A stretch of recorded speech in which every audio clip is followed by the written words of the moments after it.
David Sanchez, what was the myth that you were concerned about the safety for the cast and crew? I probably have two examples. There were occasionally times where we were doing something that no one had really done before. And sometimes we couldn't find quite the right expert. Right. We once did some behind the scenes testing with liquid oxygen. That was a good example. We learned some things. When we did the Breaking Bad special and we got that chemist in who was making mercury fulminate, that I think was squeaky bum time. But there were several points in the show where even though we had an expert, we learned to not cede any production authority to that expert, because again, being on the set was a crazy thing, and the crew was trusting us to keep them safe, and so we learned to stay tighter across that stuff. But I think also for me, I got nervous sometimes where your and Jamie's role sometimes veered into the role of the stuntman. Yeah. And in one, there are several examples. Waterslide Wipeout is a classic. That's a classic for that one, and actually. We were nervous about that one. Yeah. You know, and Nick Plachet worked with us to get the insurance company comfortable. Yeah. Nick, our safety guy, had formerly done safety and work for Jackass and Fear Factor, so he had like a perfect skill set to help us.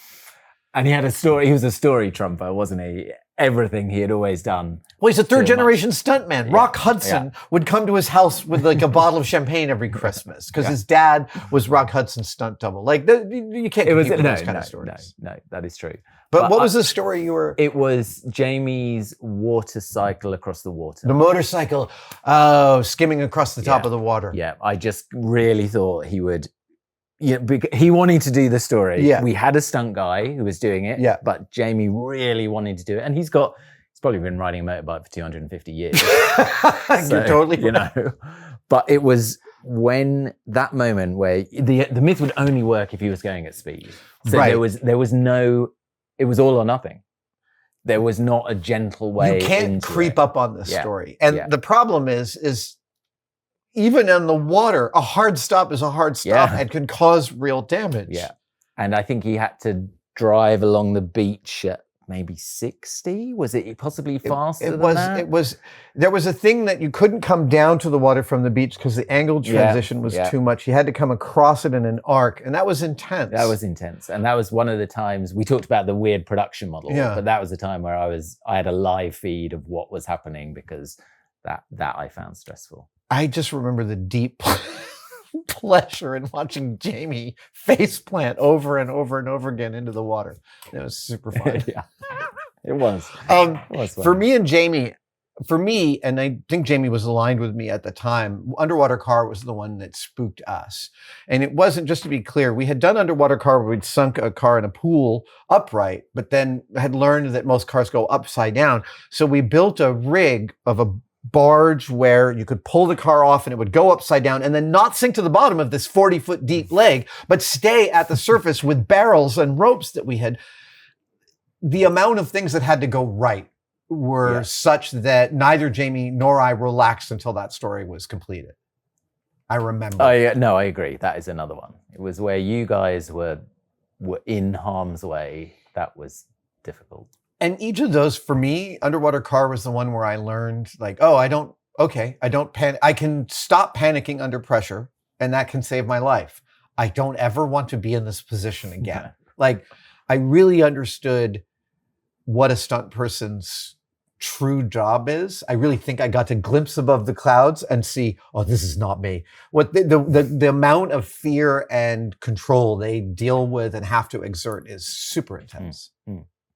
It's interesting with Underwater Car, obviously it was terrifyingly scary. Yeah.